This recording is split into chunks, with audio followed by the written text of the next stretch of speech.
everybody? Welcome back. Thank you for checking out the channel. So before we get, I'm filming this after the video.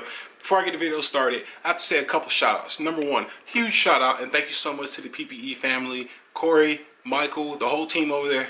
Thank you guys so much once again, because without y'all contribution, this video would not be here today. Number two, thank you to my man Mitchell Phelps. Brother, you helped me out so much with the tip for taking off the fan clutch. So I just had to get my shout outs out, get it out the way.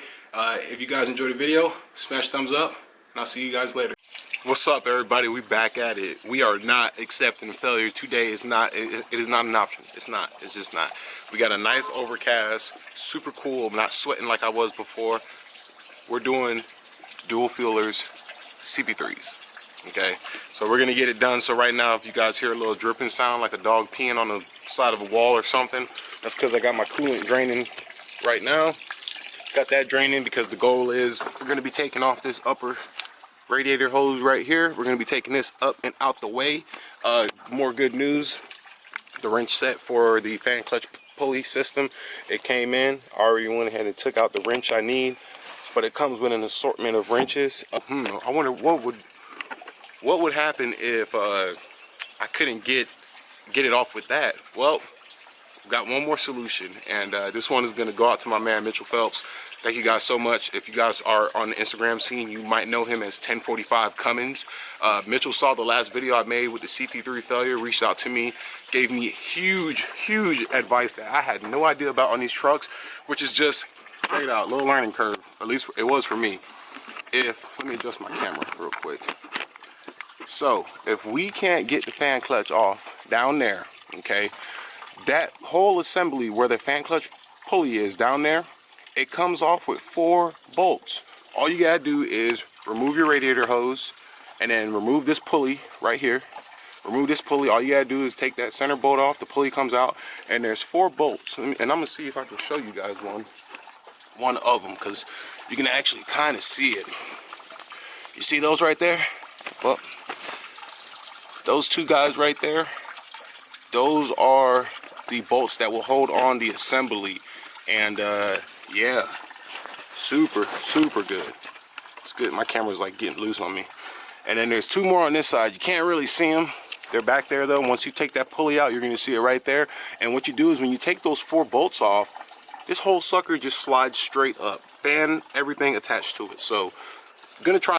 Well, today is your guys' lucky day, because I'm taking it off. I'm taking off the whole unit, just like Mitchell told me about to do. So you guys are in luck. So if you're trying to take your fan clutch off and it's not going your way, I'm about to show you how to take it off.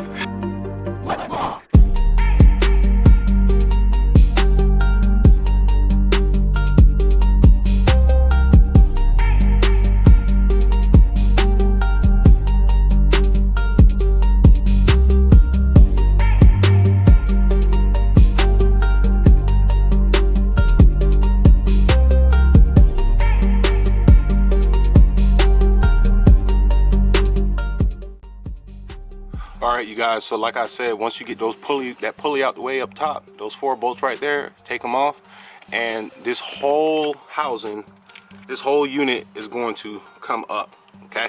So I'm gonna go ahead and do that now. I'll get the belt. I gotta get the belt out the way first, because obviously the belt will be in the way when it's time to pull it up. Alright you guys, so I'm in here, right? So this bolt right here, where the wrench head is real hard to get to there, and these are 10mm bolts. What's going to help you is a ratchet in 10 mil. This is specifically a Craftsman 10 mil ratcheting. I also went ahead and removed, there's this bracket that gets held on by 2 10mm bolts. Sorry, backwards. This bracket right here, this is your shroud bracket. It's just 2 bolts that hold it on, 2 10 mils. You take that off, you get better access to this bolt here. So then you come in here, get her on there, and it's a tight fit, but you get her in there, you get it loose.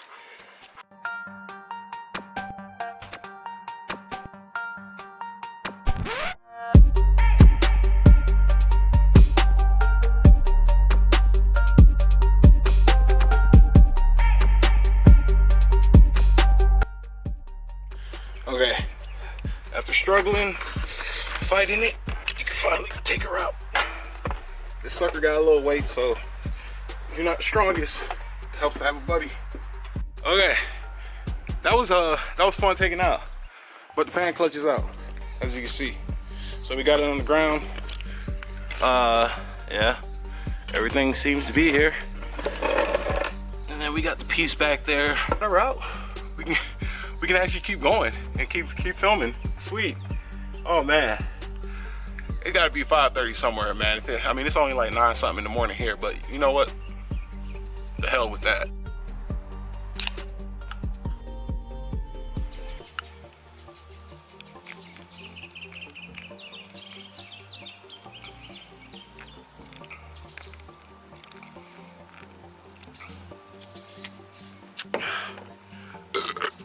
Oh, fuck yeah. It has to be 5:30 somewhere. It's only 9 o'clock over here, but it's all good. I deserve it.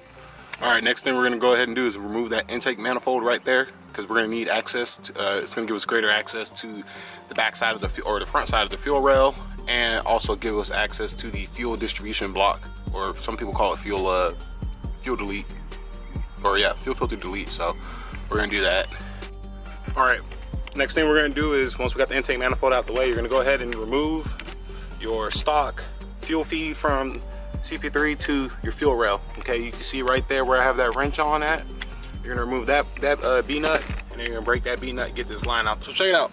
Step 13, they want you to remove the stock fuel feed line, which would, and this is on a normal truck, but this truck obviously is modified, so it's a little different.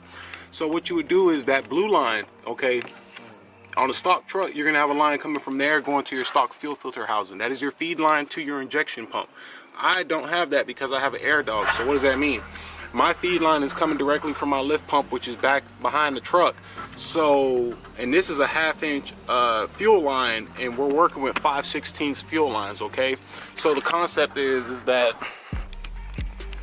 you would remove that stock line here, get the new line set up like that, okay? So what it is that this piece here is coming from the stock fuel filter, and then this would go to the injection pump on the bottom, and then this one would run to the injection pump on top. But and this is a 5/16, but because I have a 1/2 inch fuel line coming from the air dog going to the injection pump, I need a reducer. And that's what it looks like when your fuel return line is correctly set up.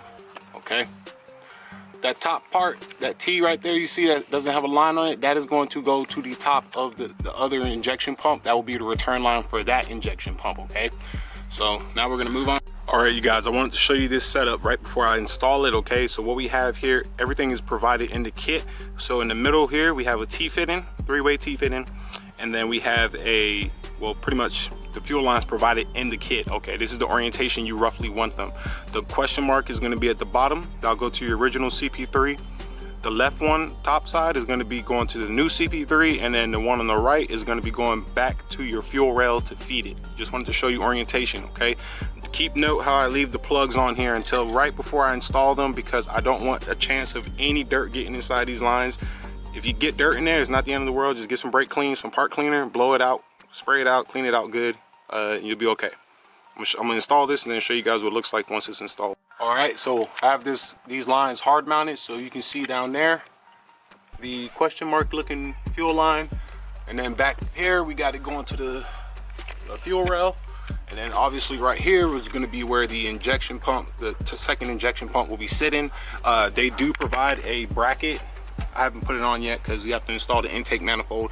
They do provide a little bracket to clamp that line, so that way it's not all free floating and stuff, which is awesome. So next step is going to be to reinstall intake manifold, because we're going to be installing the mount bracket for the second injection pump. So I'm at that point now where I'm going to actually go to the hardware store and look for these barb fittings.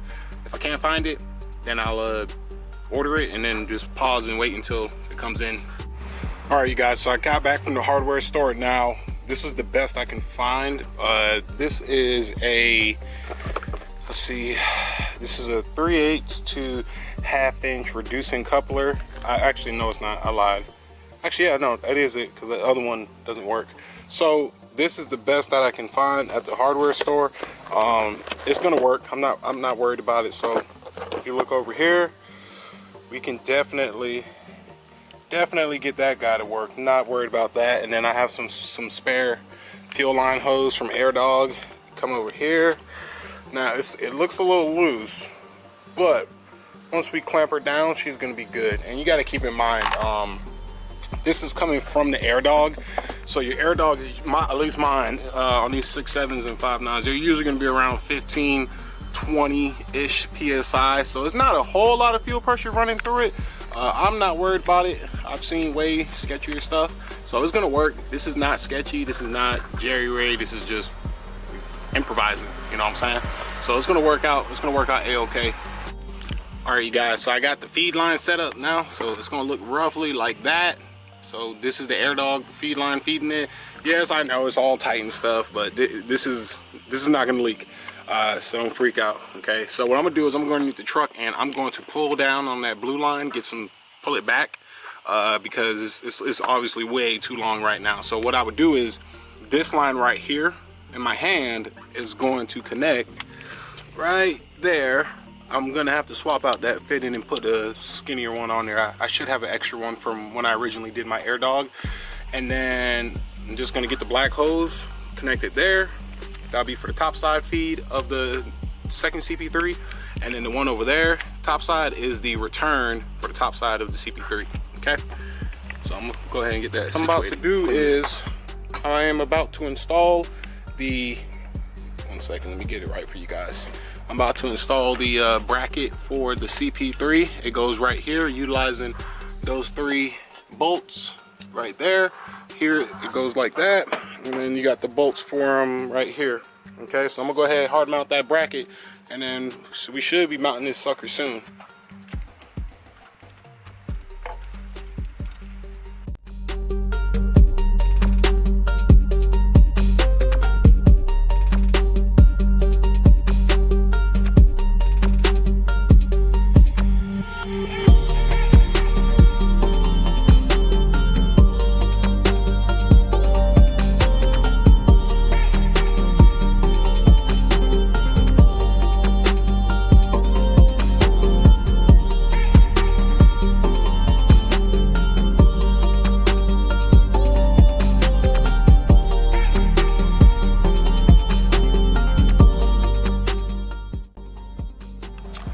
All right, you guys, so as you can see, disregard that, that's my old grid heater cable that I'm actually going to remove today, finally, after 2 years.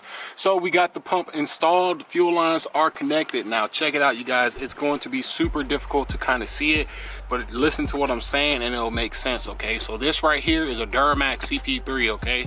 So this right here is your, goddamn, I already forgot. This is your return line, okay? So this is the return coming from the fuel rail to, or the return for the injection pump. This guy back here, that guy is the feed going into the injection pump, okay? So that's all you got to remember. And then all I did was hooked up that elbow B-nut right here, hooked that bad boy up, and she is installed. I put, it's a little tricky getting this bolt here, but you can get it, just take your time. I put some blue Loctite on the nuts on the back side, so there's bolts and nuts that hold this in. So when you put the bolts in, you just put the, you can kind of see one right there, that's an example. And you just put the washer on and then nut, tighten her down. They're, you know, tight is tight. So at this point now, what we would do, or at least the instruction says, is to go ahead and wire up the pigtail harness, okay? So I'm gonna go ahead and bust that out next. All right, you guys, so it's starting to rain now, so I'm gonna keep working because it's not raining heavy, but I'm not gonna try to get the camera wet just because it costs a lot of money. So next step is going to be to hook up the controller. This is super simple, you guys. It even shows you right here in the picture. You got the box, you got ground, power. One part connects to down here. This guy, the way it works is one of these will connect into the CP3, and then the other, there we go. One of these will connect into the CP3, the other one will connect into the CP3 stock harness, and then this one here will connect into the top CP3. And then you just have your standard ground. You have your positive, your negative, and then your fuse. And then they provide self-tapping screws, so if you want to tap this into the side wall or inside the engine bay somewhere, you'll be able to tap this in. Once I get this wired up and, you know, routed, I'll show you guys how I did. All right, you guys, so update. So at this point, I went ahead and routed the wiring harness. The harness is fully connected. It's super simple. You really can't like mix up plugging up the harness. I routed underneath the intake manifold, and the box is right there. I'm gonna mount it right there on the against the back wall. In the meantime, you can see I got the new belt starting to route it. I already went ahead and routed it over to Pulley. They show you a picture and the instructions how to properly route the belt, so that's kind of self-explanatory. But before I go any further, what I'm gonna do is I'm going to install the housing for the fan clutch, because you need, so I already got the belt pre-routed, but once you install the fan clutch, you can't really install the belt. So I'm going to go ahead, I already got the bottom side done, which is really the side that matters the most. So I'm gonna go ahead and hard mount the fan assembly. And okay, now the pulley here. That pulley, if you're wondering why all those washers are there, because this is the pulley from PPE. Okay, it's an 8-rib pulley, and it's designed to work with this belt. Okay, they tell you to use the pulley in the original hardware in the instructions. Problem is, I don't know if they accounted. Something's telling me that every year, yes, it's a 6.7 Cummins, but I feel like Cummins or Dodge did some weird shit where they switched things up here and there. And this bolt, this is the factory bolt, is too long when you're using PPE's pulley. If PPE's watching this, I hope you guys know that. I tried calling them, the guy he didn't really tell me nothing. I don't know what to say. So what I did, got some washers and I measured the length of the threads exposed with the old pulley, and I matched it, which was 11 threads showing, and I just kept adding washers until I had 11 threads exposed on that side, and then I tightened her down. Torque for this pulley is 52 foot-pounds. I emailed Mike and confirmed that. I'm about to install the pulley for the CP3 injection pump. If you look there, I put a little anti-seize there just to help it out, because after dealing with that sucker, I don't want to deal with tight bolts no more for a long time. Okay, before I install the pulley wheel, I'm gonna go ahead and reinstall that bracket for the fan shroud, and yeah.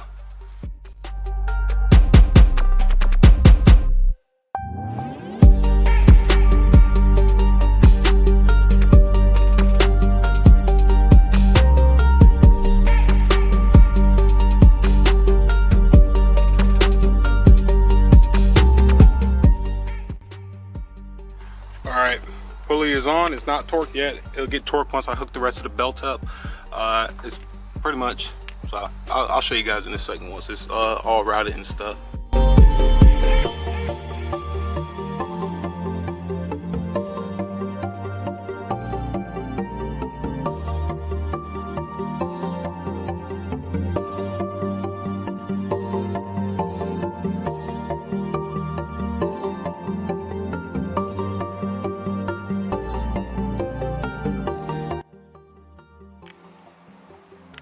Alright, you guys, so went ahead and installed the coolant hoses. The only thing I'm a little sketched about is that I don't know about y'all, but that's really close. And I like messed around with it, you know, tried to see if I could push the boot, rotate it that way to kind of get it away from there, but it messes with the geometry over here. So yeah, I guess I'm gonna get up with PPE and make sure I'm doing that the right way. Or if any of you guys got the kit and you've installed it, but you guys will tell you what, man, that thing, it sure does look sharp in there. That is a clean looking unit. All right, now what we're gonna do is add coolant, and I'm gonna check everything over one more time, and then we're gonna freaking do a test startup leak check.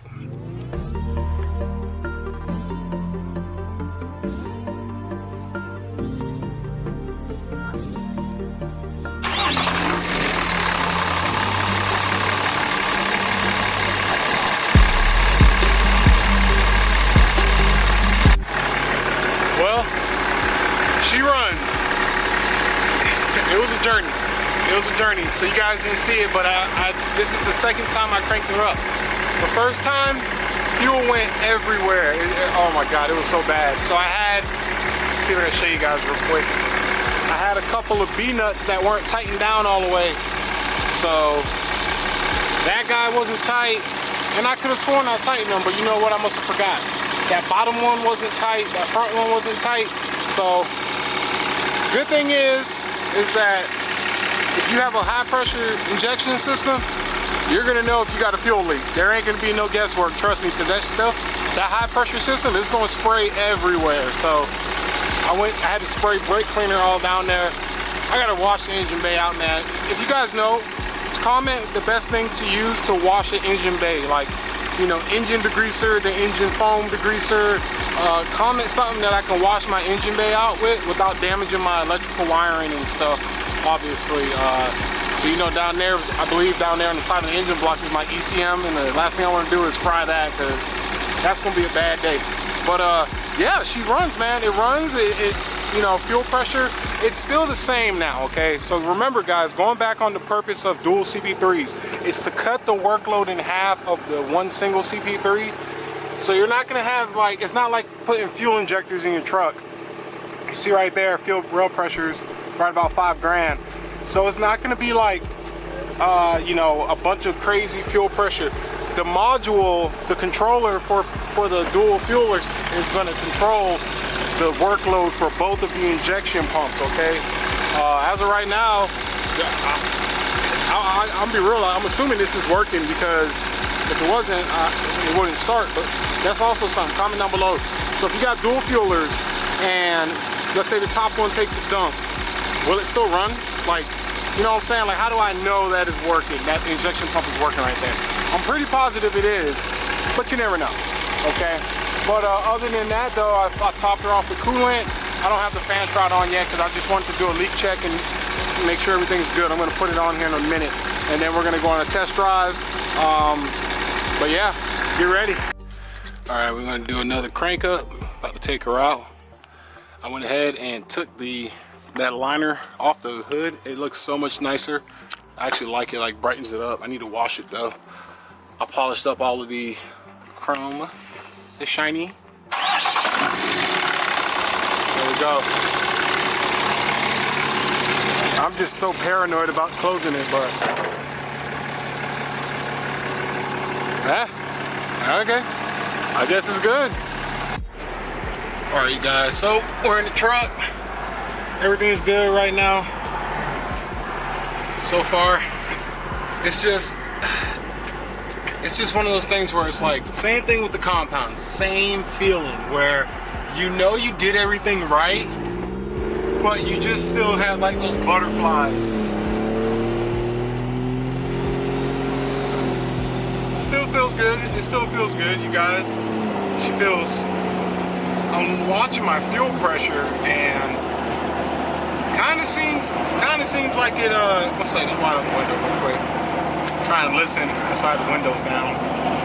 Kind of seems like it picks up, like it gets, the rail pressure increases a little faster, or it might just be because I don't really look at it much, but it feels the same. It feels about the same. Like I said, you guys, I'm not expecting to, you know, you're not gonna do this on a stock truck and expect it to feel a world different. You know, if it's a bone stock truck, maybe you might feel a little something, if that, but again, you won't really get the full use. This is more of a, how do you say, injection pumps are more of a assurance mod / supportive mod for injectors, okay? So if you're dumping, you know, 200 over, 250 over, even my 120 overs, if you are pretty much, what is it? I think if you do anything more than 30% over, you want to upgrade your injection pump. If I'm correct. If somebody knows out there, by all means, you guys can comment and let me know, or comment down below so people know. But it's around those numbers. You know, oh man, am I bright? 1 second. Okay, well, hopefully that looks good. Again, you know, you're supporting your injectors, okay? You don't want to be running a stock CP3 with 200% over injectors, because all you're really doing is you're starving your fuel rail, okay? Your injectors are not getting the appropriate amount of fuel to be able to run efficiently, you know? And if your tuner is telling you, oh, I can tune your truck to run a stock CP3 on, you know, 250% injectors, like, they're draining. They are legitimately draining the life out of your injection pump, and it's not gonna last long. Stock injection pump demand or working that hard. So definitely is a good assurance mod. Truck's driving good, coolant's good, everything looks good right now. Nothing is abnormal, which is what I wanted. Especially because we drained the coolant, put the coolant line on, no funny noises. Oh, and the good thing too is because I changed the belt, I got rid of the Cummins squeak. So now when I turn off the truck, she don't squeak no more, which is kind of cool. Brand new Gates belt, greenback. It's the green belt. You guys probably saw it in the video already, but the brand new belt. But yeah, what am I on? I'm on 2 and 3 right now. So again, you guys, I'm not gonna be able to sit here and be like, oh my god, this is so amazing, you have to get it. Like, no, you don't. But if you're trying to do fueling mods, you know, this is just one of those things you do, just like you do a lift pump. You know, maybe a rail plug, some people like to do it. I got one. I have no issues with the rail plug. I got tons of videos talking about all those mods. So yeah, we're gonna pull up here at the handy mark. Something sounded a little weird. Hopefully.